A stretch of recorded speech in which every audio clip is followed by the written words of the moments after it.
नमस्कार दोस्तों, स्वागत है आप सभी का हिंदी महासागर में। आज हम पढ़ने वाले हैं श्रम की महिमा कविता को। यह कविता मध्य प्रदेश वर्ग 2 चयन परीक्षा के सिलेबस में लगी हुई है, इकाई 13 में। इस कविता के लेखक हैं भवानी प्रसाद मिश्र। तो आइए पहले भवानी प्रसाद मिश्र जी के बारे में जान लेते हैं कविता को पढ़ने से पहले।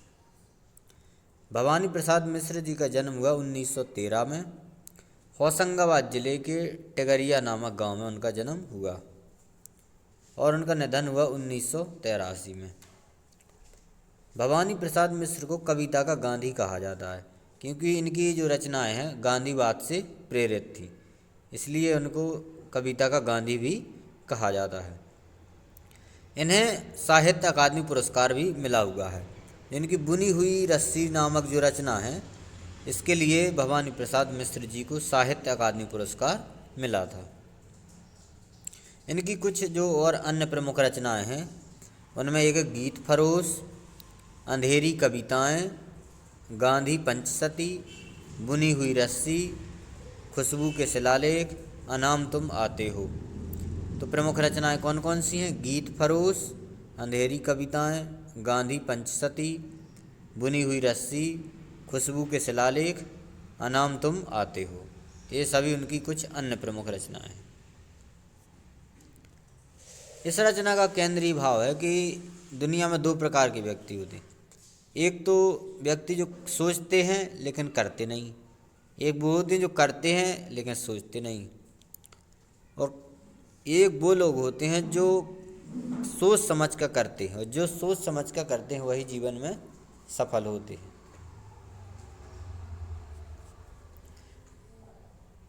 कविता यहाँ से शुरुआत होती है कि तुम कागज पर लिखते हो, वह सड़क झाड़ता है। तुम व्यापारी, वह धरती में बीज गाड़ता है। एक आदमी घड़ी बनाता, एक बनाता चप्पल, इसलिए यह बड़ा वह छोटा, इसमें क्या बल। कवि कह रहा है कि तुम जो है कागज पर लिखते हो और एक आदमी सड़क झाड़ता है, मतलब तुम लिखने का काम करते हो और एक व्यक्ति साफ सफाई का काम करता है। तुम व्यापारी हो तो तुम व्यापार करते हो, लेकिन एक व्यक्ति जो है वो धरती में बीज गाड़ता है, मतलब वो किसान है तो वो किसानी करता है।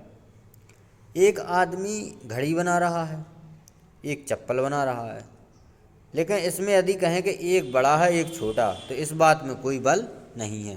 मतलब कोई भी कार्य जो है छोटा या बड़ा नहीं होता, चाहे वो घड़ी बना रहा है या कोई भी चप्पल बना रहा है। तो दोनों कार्य में काम के करने से कोई व्यक्ति छोटा या बड़ा नहीं होता है। सूत काटते थे गांधी जी, कपड़ा बुनते थे और कपास जुलाहों के जैसा ही धुनते थे।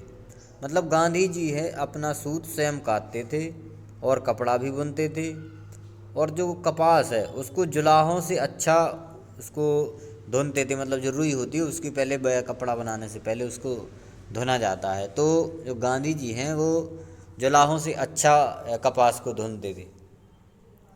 चुनते थे अनाज के कंकर, चक्की पिसते थे, आश्रम के अनाज यानी आश्रम में पिसते थे।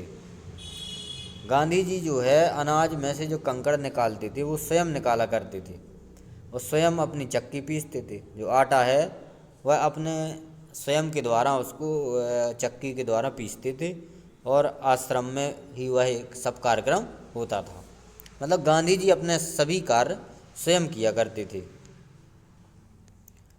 जिल्द बांध लेना पुस्तक की उनको आता था, भंगी काम सफाई से नित करना भाता था।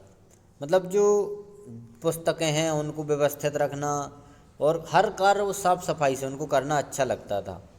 कोई भी कार्य वो साफ सफाई से ज़्यादा करते थे। ऐसे थे गांधी जी, ऐसा था उनका आश्रम, गांधी जी के लेखे पूजा के समान था श्रम।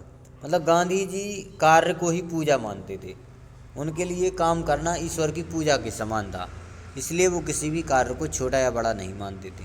वो सभी कार्यों को समान मानते थे और काम को ही पूजा मानते थे। मतलब ईश्वर की पूजा ही, यदि आप कोई काम कर रहे हैं तो ईश्वर की पूजा ही कर रहे हैं। एक बार उत्साहग्रस्त कोई वकील साहब जब पहुँचे मिलने, बापूजी पीस रहे देता। मतलब एक वकील साहब बड़े उत्साह से गांधी जी से मिलने के लिए गए। जब वो मिलने पहुंचे तो गांधी जी उस समय आटा पीस रहे थे। बाबूजी ने कहा, बैठिए, पीसेंगे मिलकर। जब वे झिझके गांधी जी ने कहा, और खिलकर। मतलब बाबा गांधी जी ने कहा कि आओ आप भी बैठो और दोनों मिलकर साथ में पीसते हैं अनाज को। लेकिन इसी बात को वो सुनकर झिझक गए। तो गांधी जी ने हंसकर कहा, सेवा का हर काम हमारा ईश्वर है भाई।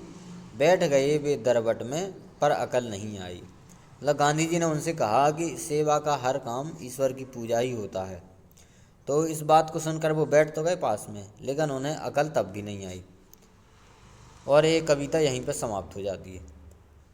तो कविता की सभी पंक्तियों को ध्यान से पढ़ लीजिए, क्योंकि कविताओं में से जो प्रश्न पूछते हैं तो पंक्ति भी दे सकता है कि यह पंक्ति किस कविता की है। तो ये कविता यहीं पर समाप्त होती है। यदि वीडियो पसंद आया है तो लाइक करें, कमेंट करें और चैनल पर नए हैं तो सब्सक्राइब ज़रूर करें। धन्यवाद।